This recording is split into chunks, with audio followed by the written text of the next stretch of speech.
Thank you all so much for joining us today. And it's my pleasure to introduce our three panelists that will be joining us on this panel.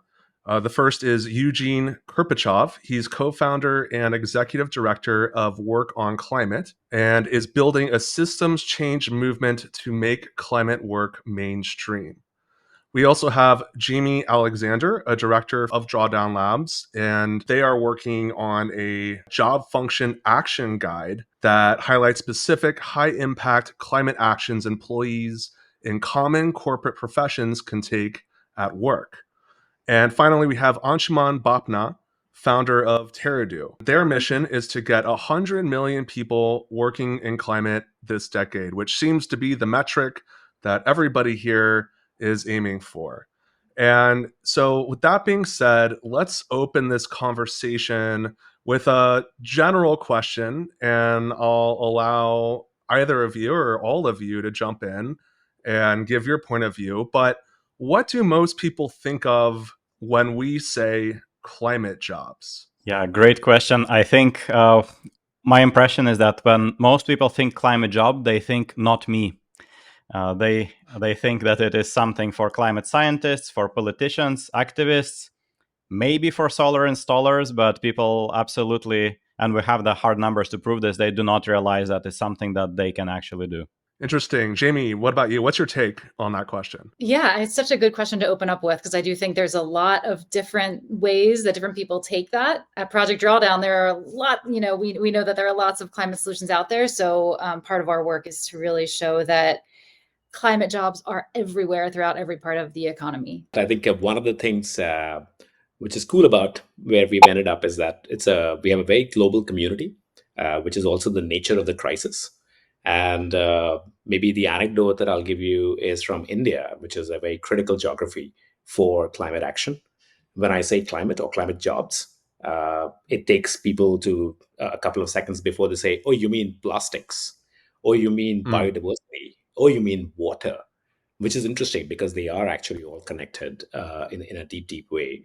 But this notion that climate jobs are a single thing is not true globally and probably not true even in the US. So then to get more specific, what types of jobs are we seeing in climate? And I guess we could start with climate tech and then broaden the aperture, if you will, to include other types of roles. But Eugene, if you want to take a crack at that one. I think the most important thing to know or understand when talking about climate work is that climate solutions are not a separate industry.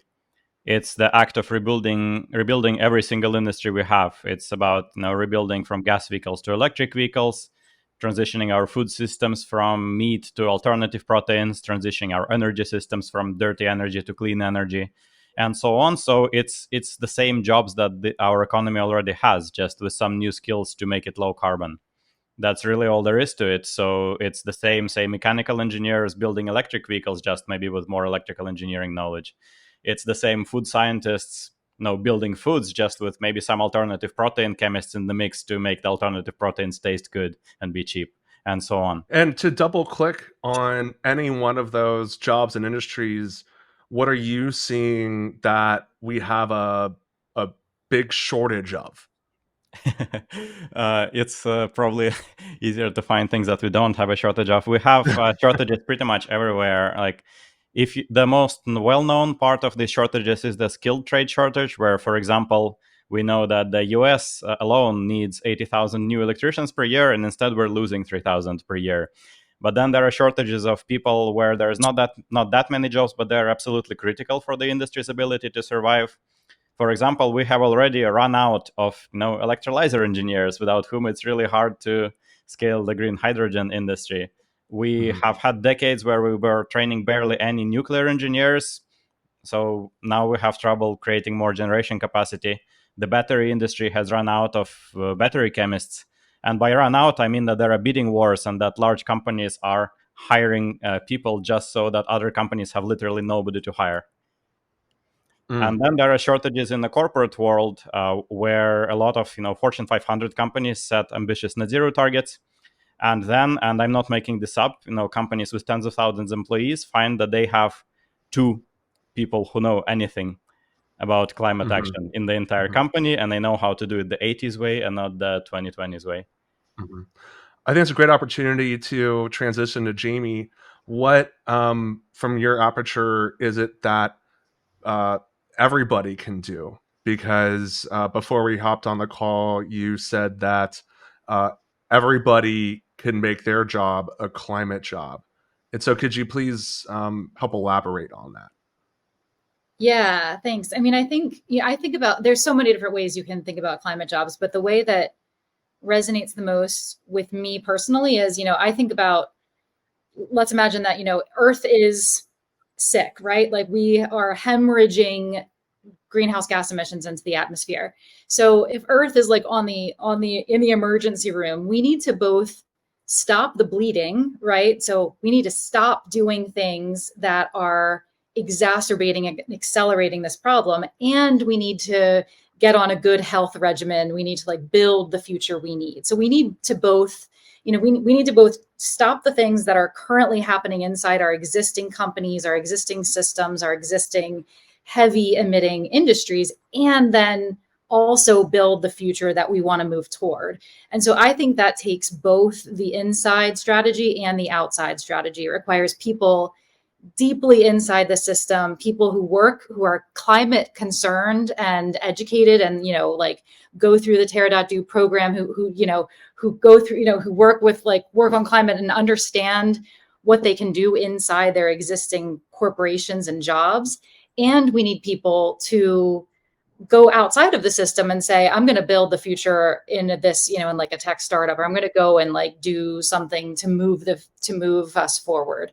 And I think we need both. And that's why I think, we need people moving into like climate jobs, but we also need deeply committed people inside existing corporations to like to tear stuff down that is no longer working, and to stop the bleeding that we desperately need to stop. Hmm. Yeah. Let's double click on an example. Let's say I work in finance at a large corporation.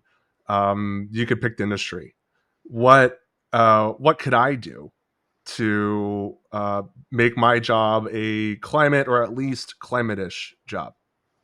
That's such a fantastic question. I couldn't have teed that one up better myself. I mean, We fossil. did not practice this beforehand, folks. We did So not. I do really appreciate that question, because I mean, money is the the finance, this whole system of how money moves around and funds different things is exactly what is fueling the climate crisis. So big banks, the biggest financiers of fossil fuels are the biggest banks in the world.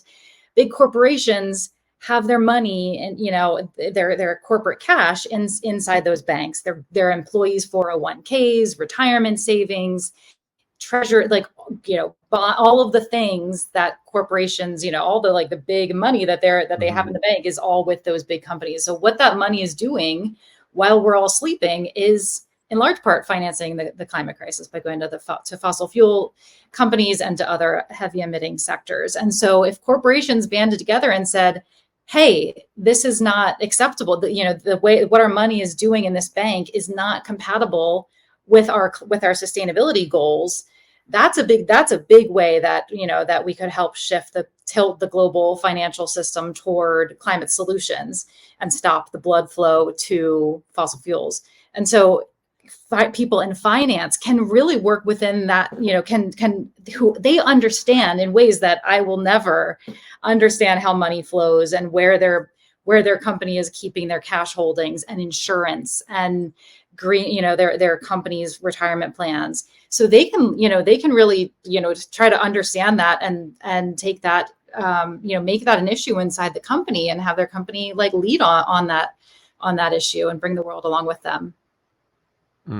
Fantastic. And Anshuman, you mentioned the word global when you were speaking first. And also, I noticed that you've really emphasized the point that your organization has been global from day one. And so let's kind of dive into that a little bit more. What you mentioned India, and what types of jobs are you seeing that are in shortage, that we really need more of, that are not necessarily in the United States, but in different countries? And how does that vary, if so, from what we see here? Yeah, I think so. For us, what we've seen is that a big part of what's happening outside of the US and EU to a certain extent is essentially the energy transition. So, moving from the existing fossil fuel infrastructure to renewables, which are thankfully at a point where the cost curves justify building out new infrastructure to be entirely renewable. There, the challenge is identical, which is that we don't have enough solar installers, we don't have enough electricians. Just to give you one anecdote from Africa, where of in all of Africa, there are about 17 different places where you can get solar installation training institutes, Hmm. which means that, so for example, Tanzania is a country that does not have one. So, therefore, if you want solar installation training to happen, you need to fly people from Tanzania into Kenya, which is essentially an expensive, significantly expensive, and it kind of just slows down the entire deployment process. So that's on one side.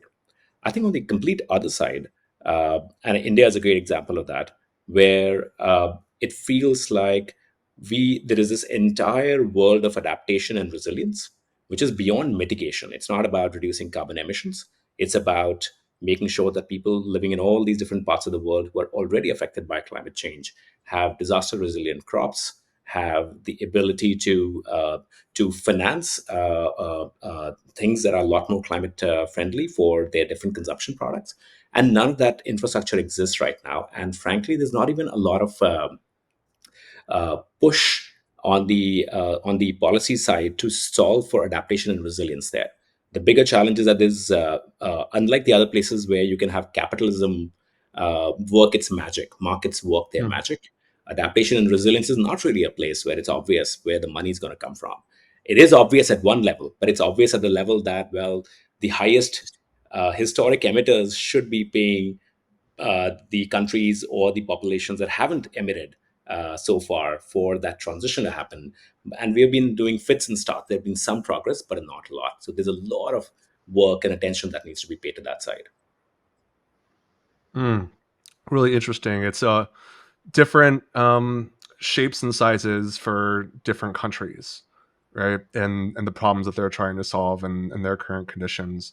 And so I think that segues well into the next question, which I think is really important. We have, from my understanding, we have quite a few people from corporates listening in and investors, and we have people running startups and companies, people wanting to find work in climate. And so thinking of all those different types of people who are listening in, how do we get more people into climate? And what can they do? Mhm. Yeah, Eugene, you there want to go is. first?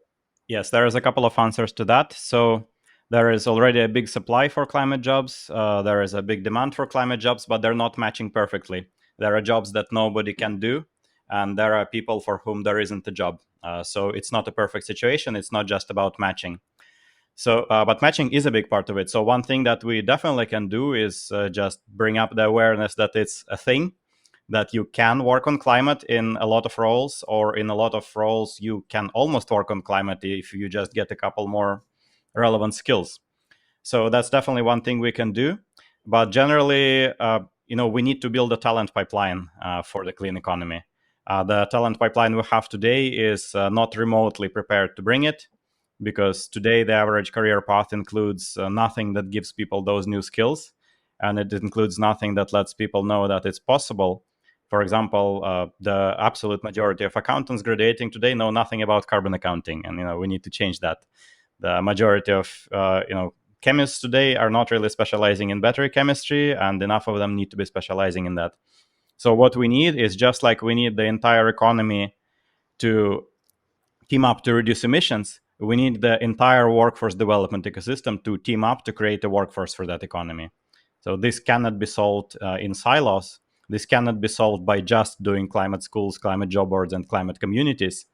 it's just not going to adapt to nearly the workforce we need. We need full participation from schools, education accreditors, government bodies, economic development agencies, mainstream VCs, and so on. And just to stick with this for a second, because I know that that your organization actively works on making systems level change. Which of those levers so far is proving to be most effective that you just listed off? Yeah, so we don't know yet. We are at the beginning of this. We have been advocating for this for a bit, and now we're starting to actually do our first big initiatives on this front. So we are working towards creating essentially a talent ecosystem accelerator, an industry body that is going to help all of these organizations in the workforce development and education ecosystem adapt faster to what the new economy demands. So this isn't going to be an industry body that asks them to do it or that lets them put a logo on their website. It's an industry body that will help them do it faster. And we're starting this with a workshop that we're doing at New York Climate Week, focused just on advanced STEM roles in climate hard tech. And for the first time, we're bringing together all the stakeholders from the climate ecosystem that need this, ARPA-E, DOE, accelerators, startups, and so on, as well as stakeholders from the workforce ecosystem, such as local universities and school systems and economic development systems in New York. And then we're kicking off a working group for the rest of the year that will actually scope out and execute certain specific interventions. For example, maybe some schools will actually upgrade their chemistry curriculum as a result of that. Or maybe some funders will actually put this on their agenda and develop a workforce strategy. Amazing, really interesting. Jamie, this question goes to you next. From your vantage point, how do we get more people into climate? What can people, the types of different people listening here, do, and what might is Drawdown Labs doing or planning on doing? Yeah, great question. I mean, if I could go back to school today, I swear I would become an electrician. That is what I feel like, the climate movement has, I think, sort of transitioned now from needing like thought leaders and climate scientists and, these in less direct kind of like thought leadership kinds of people into needing implementation. And I have a real, have this real desire to actually feel like I'm getting my hands dirty and doing the work. But I think overall, the science tells us, and Project Drawdown's sort of bread and butter is understanding where we can focus. So if we need to bend the emissions curve this decade, we know that there are really important solutions that we need to deploy now. We need to stop methane leaks. We need to get every home and business energy efficient. And that brings in a lot of different kinds of, so that's both, people, construction workers and people putting in, glass and efficient building automation systems and things like that, but also policy. How do we get policy in place to get, energy efficient buildings built and zoning? We need to get capital to those solutions. So if I'm an investor, if I work in philanthropy, I'm going to be trying to steer capital toward those hyper strategic climate solutions. If I'm a lawyer, the climate change requires the best marketers, the best communicators, the best lawyers, the best, people in HR who can figure out how to get green benefits to employees. We need people who work on government affairs and policy to get policy, to get their company doing policy advocacy. There are so many things that are required in both the actual implementation of solutions and hanging the solar panels, but also accelerating the capital policy change, the broad system to get those solutions, the capital and the resources they need to come into the world. And Anshuman, how about yourself? From your vantage point, how do we get more people into climate? What can the different types of people who are listening in today help with that? And, what is Terra.do doing to pull more people in? For us, the three pillars on which we've built the entire premise, our entire theory of change, is that there is this journey that people traverse when they make this transition. And this journey is something that they do not do alone. In fact, it's intimidating if you realize that you have to kind of make that transition yourself. So step one is to be able to understand what the universe of climate problems and solutions look like. And you have to zoom out at that level, and you have to go further on and try to understand where those intersect with the skills that you have. So that's a very learning kind of a journey. It could happen as an individual, but it could also happen inside a corporation as a corporation tries to figure out how to upskill all of their employees to meet their decarbonization goals. The next step is to find opportunities. And those opportunities could come in the shape of jobs, but they could also come in the shape of essentially internal projects that are happening inside large organizations that require this climate and sustainability lens to be brought.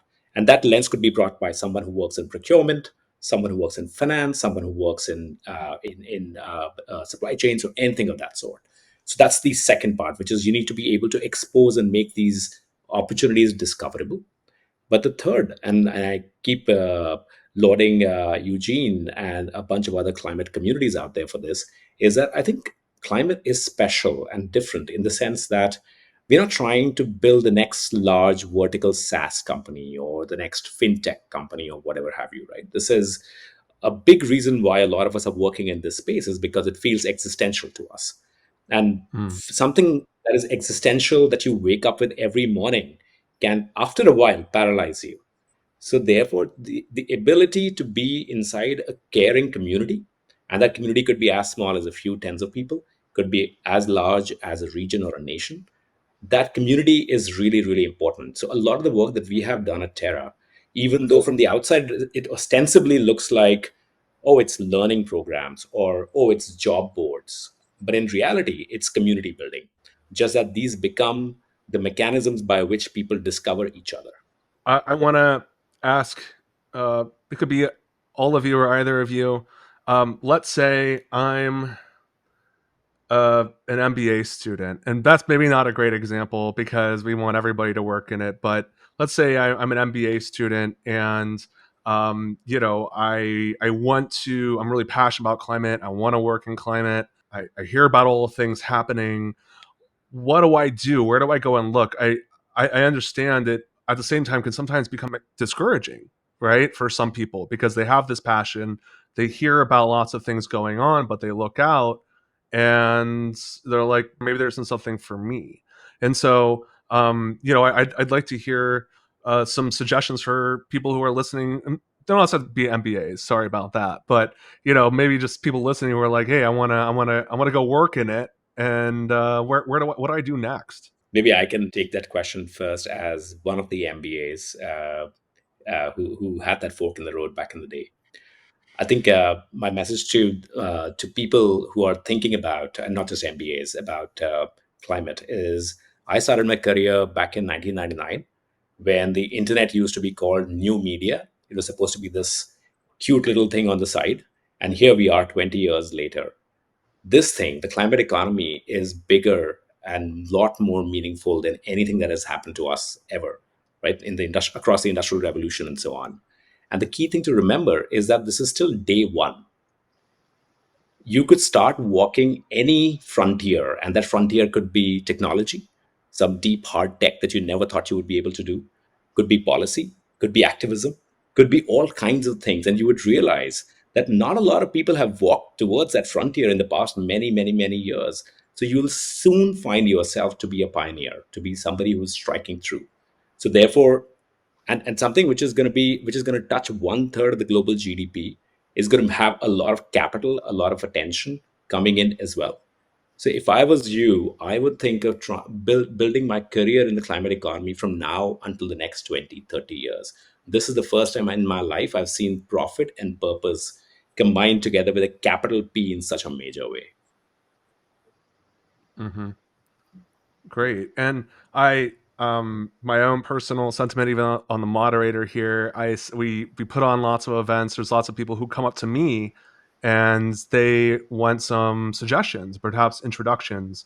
And the one thing I'll say is that the discouraging thing is that a lot of people who are going for MBAs or graduate degrees, their instinct is to go and work in venture capital, in climate tech venture capital. And my feedback is always, don't do that. Like, don't look at me and as an example. Don't do that. Go work for one of these awesome startups, gain experience as an operator, and then maybe after some years, if your company is hopefully successful, you can go and become a venture capitalist if that's what your heart desires at that time. But go actually work for the companies, gain that experience, help drive the needle forward, because they need great people like you. That's the messaging I try to give young people. Whether they listen to me or not is another thing, but I have seen it be effective so far. Sorry, Yeah. Jamie, I think you wanted to say something. Well, I was just going to respond to that because I agree with that. And I think we cannot grow our way out of this crisis as well. We can't new startups are not going to get us out of this crisis. We also need to work on facing the fact that we're going to have to phase out a lot of businesses as well. We're going to have to phase out entire sectors, and we need people doing that work of figuring out how to catch those people in job programs and transition those sectors. I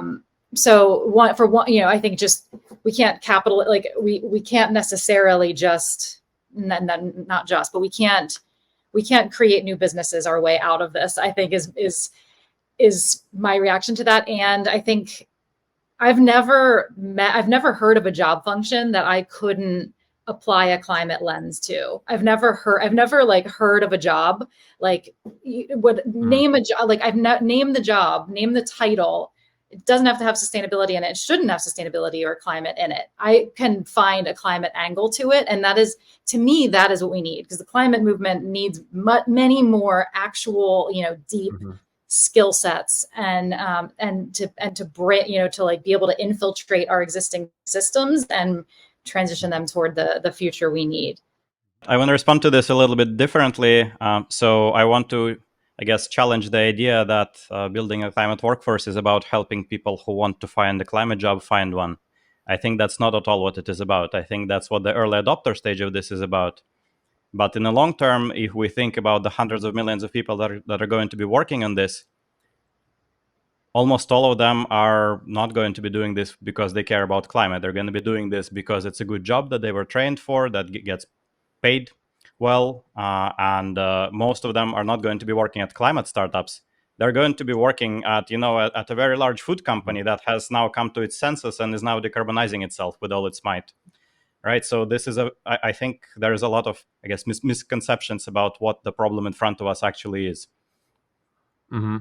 At Climate Tech Circle or Climate Tech Cocktails, whichever the day of the week it is or time of day it is, I'm always sucked into the climate tech mindset. And what my biggest takeaway here from this conversation is that even though the tech startup funding situation is really difficult, people might not be hiring as much in the climate tech startup area, you don't have to go work for a quote unquote climate tech startup to work in climate. This applies to everything and everybody, and there are so many opportunities for you to actually make a difference, whether it's a new job or your current job. And so with that being said, we have time just for one rapid fire question to go around, which is, are there any final thoughts you'd like to leave listeners with? And let's go in the order that we started. Eugene. Yeah, I think the most useful thing that listeners can do is do whatever is in your power to get more people ready to work in this economy. If you are learning these skills, learn them together with your peers from your professional communities, and start learning clubs. Infuse this in the general professional community you're in. Do not silo it in climate. If you are in charge of a curriculum at school, upgrade your curriculum in light of the needs of that industry. If you're working at a big corporate, start teaming up with your coworkers to figure out what is the low carbon future of your industry, and start learning together how can you build the skills to change your company in that direction. Right? If you're in the government, put this on your agenda. If you're a funder, put this on your agenda.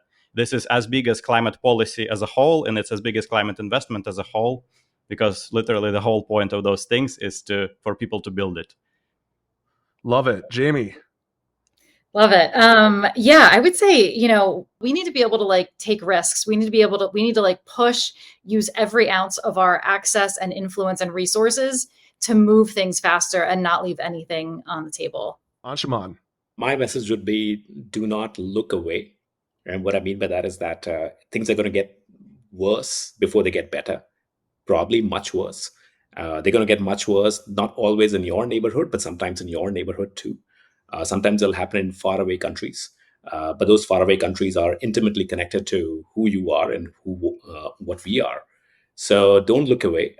Make sure that your actions resemble and they mimic and they mirror the empathy that you feel for what's happening with the climate crisis all around the world. And you will find a way. You will find a way to use your skills, your passion, your network to find a place in this climate economy. It need not be something that you expected right away, but stay true to your feeling about how big this is. Fantastic. Great way to end it. And thank you so much for our esteemed panelists for joining us today, and also for everybody listening in. Let's get to work.